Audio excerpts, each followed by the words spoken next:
Buenos días, mi nombre es Andrea Bernal, soy estudiante de la carrera de Psicopedagogía en la Universidad Técnica Particular de Loja. Yo les voy a hablar sobre las dificultades en la lectoescritura, centrándonos en la dislexia, la disgrafia y la disortografía. En la dislexia es un trastorno del aprendizaje que consiste en la dificultad en la lectura, debido a inconvenientes para identificar los sonidos del habla y aprender a relacionarlos con las letras y palabras. La disgrafia es un trastorno del aprendizaje en la niñez que involucra diferencias en las habilidades de escritura, también conocido como un trastorno de expresión escrita. La disortografía es la dificultad de la aplicación de las normas de ortografía a la escritura que puede estar asociada o no con la dislexia. El DSM-C cataloga la dislexia como un trastorno específico del aprendizaje y a la disgrafia y disortografía en dificultades en la expresión escrita, pero están dentro del conjunto de trastornos específicos del aprendizaje.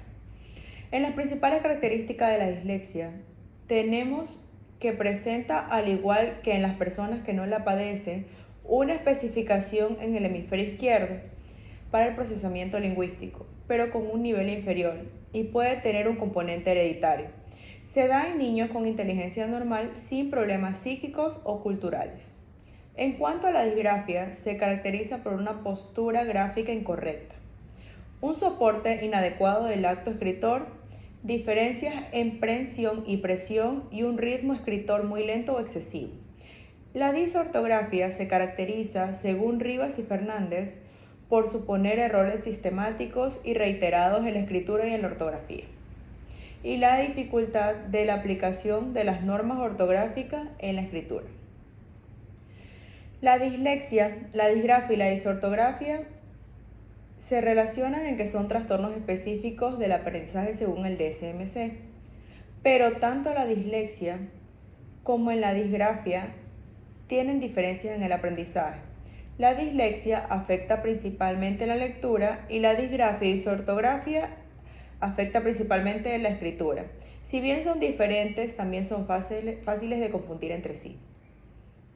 Entre las principales causas de la dislexia tenemos que la dislexia tiene una base neurobiológica, es decir, que en el cerebro de los disléxicos se produce una alteración durante su formación neuronal, que desestabiliza las conexiones del interior de la corteza en los procesos de lectura.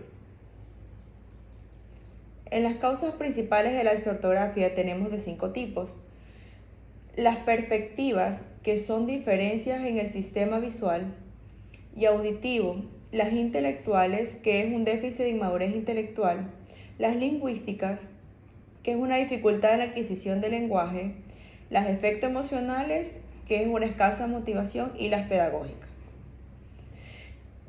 En la disortografía, los factores de tipo motor constituyen su principal causa, aunque existen otros factores relacionados con la maduración, el carácter del niño y la psicoactividad y los procesos pedagógicos que se consideran factores instructivos y personales.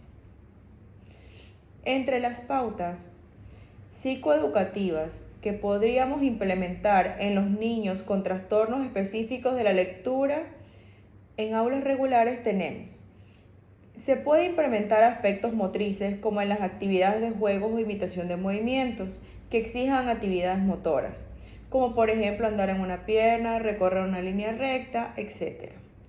También juegos manuales para observar fluidez de movimiento en manos y dedos, y tareas de coordinación mano-ojo como por ejemplo picado y ensartado. Por otro lado, podríamos explicarle al alumno con claridad qué debe hacer, tratar de tomar sus lecciones de manera oral, utilizar apoyo visual en las enseñanzas del idioma. También se podría hacer uso de las herramientas tecnológicas y tratar de estimular al alumno en el aprendizaje sensorial, que consiste en formar la absorción del conocimiento lingüístico con inclusión de actividades manuales y ejercicios. En conclusión, las personas con dislexia tienen problemas para formar palabras correctamente, como por ejemplo, invierten los sonidos de las palabras o confunden las palabras que suenan parecido. Tienen problemas para recordar o nombrar las letras, los números y en caso los colores. y tienen dificultades para aprender canciones infantiles o juegos de mesa. En cuanto a la disgrafia, es un trastorno del aprendizaje que se manifiesta a través de una escritura defectuosa. Los niños que la manifiestan y no necesariamente presentan problemas intelectuales, pero sí suelen sufrir de una falta de habilidades motoras. Y por último, la disortografia, que es la alteración del lenguaje escrito, en donde se observan dificultades en la ortografía y en la escritura. Este puede llegar a ser un grave problema cuando el niño realiza una escritura que no se entiende y su nivel no es el adecuado a su edad académica. Muchas gracias.